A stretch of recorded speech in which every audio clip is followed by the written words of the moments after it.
স্বাধীনতা এবং তখন একটি শপথপত্র লেখা হয় এবং এই সিদ্ধান্ত নেওয়া হয় যে 1930 সালে 26শে জানুয়ারি প্রকাশ্য জনসভায় ভারতের জনগণ এই শপথ গ্রহণ করবে এবং 26শে জানুয়ারি তারিখে সাধারণতন্ত্র দিবস বা প্রজাতন্ত্র উদযাপিত হয়ে আসছে।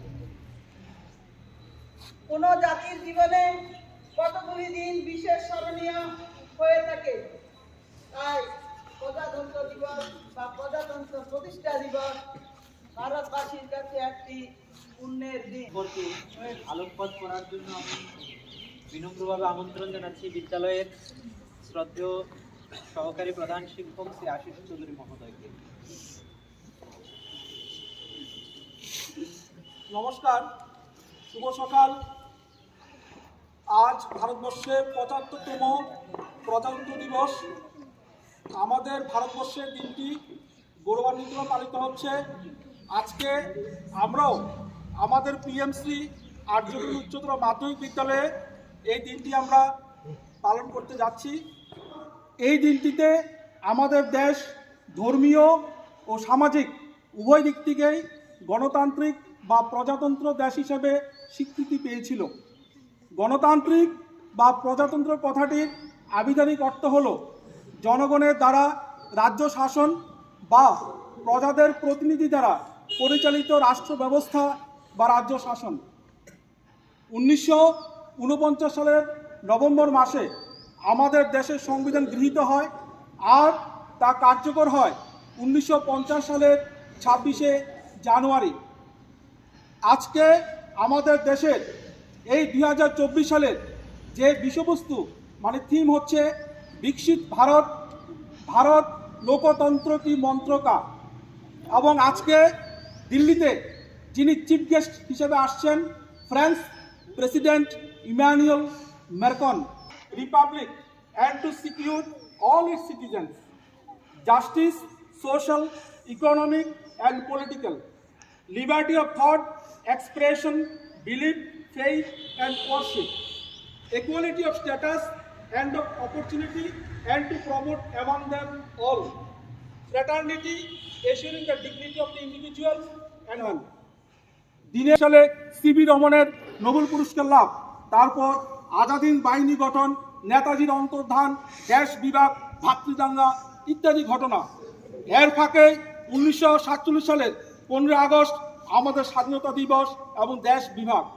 পৃথিবীর বুকে দুটি বিশ্বযুদ্ধ, 1962 চীনের যুদ্ধ, 1965 1971 সালে পাকিস্তানের ভারত আক্রমণ, 1974 সালে পোখরানে পরমাণুমূলক বিস্ফোরণের ঘটনা, 1979 সালে মাদার টেরেসার নোবেল পুরস্কার লাভ, 1983 সালে ভারতবর্ষের কপিল দেবের নেতৃত্বে বিশ্বকাপ ক্রিকেট জয়, 1997 সালে মাদার টেরেসার মহান প্রয়াণ, 1998 সালে অমর্ত্য সেনের নোবেল পুরস্কার লাভ, 1999 সালে কার্গিলের যুদ্ধ, 2001 সালের 11 সেপ্টেম্বর নিউ ইয়র্কের প্রতিরক্ষা দপ্তরে এবং ওয়াশিংটনের বাণিজ্যিক কেন্দ্রে সেই সন্ত্রাসবাদী লাদেন কর্তৃক ভয়ঙ্কর বিমান হামলার ঘটনা এবং 2011 সালে ধোনির নেতৃত্বে আবার বিশ্বকাপ ক্রিকেট জয় এবং 2013 সালে মুম্বাইয়ের তাজ হোটেলে সন্ত্রাসবাদী হামলা এবং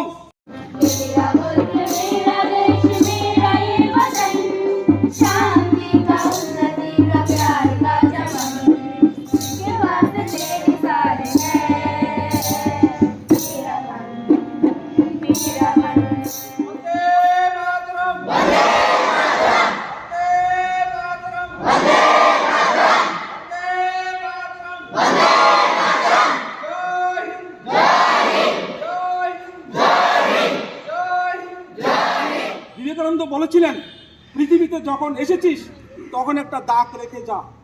man does not live in years but in deeds. নিপীড়িত, বঞ্চিত, অশিক্ষিত সেই মানুষদের স্নেহ ভরা আশ্বাস ফিরে দিতে হবে জীবনে বাঁচার আশ্বাস। ছাত্র সমাজ হচ্ছে নতুন বাণীর বাহক, সংহতি চেতনার অগ্রদূত এবং আগামী দিনের ভবিষ্যৎ। আজ আমরা বিংশ শতাব্দীর দ্বার প্রান্তে এসে দাঁড়িয়েছি। আমরা সনাতন ভারতের আদর্শকে ফিরিয়ে পেতে চাই। তার জন্য প্রয়োজন সততা, নিষ্ঠা, ঐক্য, শৃঙ্খলা। আমাদের ভুলে গেলে চলবে না, হিন্দু না মুসলিম ওই জিজ্ঞাসী কঞ্জন, কান্ডারি বলে সে ডুবিছে মানুষ সন্তান মোর মোর। কবি অতুল প্রসাদ যথার্থ গেয়েছেন, বল বল বল সবে শতবিনা বেনুরবে, ভারত আবার জগৎ সভায় শ্রেষ্ঠ আসন লবে।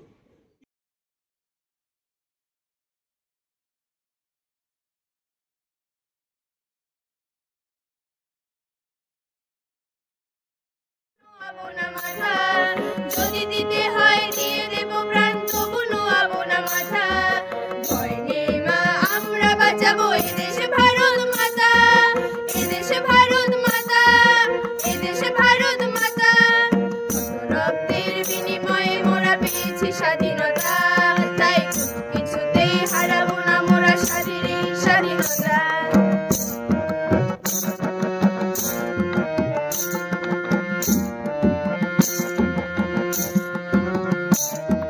তোমাকে স্বাধীন করতে মাগো দিয়ে গেল যারা প্রাণ, কি করে আমরা ভুলে যাব মা তাদের এই বলিদান। তোমাকে স্বাধীন করতে মাগো দিয়ে গেল যারা প্রাণ, কি করে আমরা ভুলে যাব মা তাদের এই বলিদান। ইতিহাস হয়ে আছে সে কাহিনী কত গৌরব গাথা, ইতিহাস হয়ে আছে সে কাহিনী কত গৌরব গাথা। ভয় নেই মা, আমরা বাঁচাবো এদেশে ভারত মাতা, এদেশে ভারত মাতা। কত রক্তের বিনিময়ে মোরা পেয়েছি স্বাধীনতা, তাই কিছুতে হারাবো না মোরা শারীরিক স্বাধীনতা।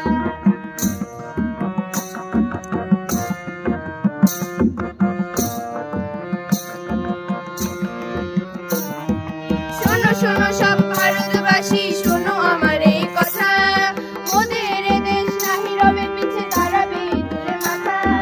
শোনো শোনো সব ভারতবাসী, শোনো আমার এই কথা, মোদের এ দেশ নাহি রবে পিছে দাঁড়াবে তুলে মাথা। এসো আজ তাই সবে মিলে গাই একসাথে এই গান, এসো আজ তাই সবে মিলে গাই একসাথে এই গান। ভারত আমার ভারতবর্ষ, ভারত আমার প্রাণ, ভারত আমার ভারতবর্ষ।